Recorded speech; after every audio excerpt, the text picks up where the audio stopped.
இல்லத்திலே செல்வங்கள் இருக்க வேண்டும், உன்னிமயசையில் இடர்பலவும் விலக வேண்டும்,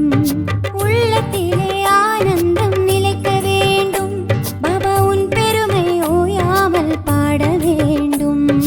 எண்ணியது உன் அருளால் நடக்க வேண்டும், பாபா ஈடில்லா மகிமை பல நிகழ வேண்டும், கண் கண்ட கடவுளுந்தன் கருணை வேண்டும், கண் கண்ட கடவுளுந்தன் கருணை வேண்டும், மனக்கவலை எல்லாம் பனி போல மறைய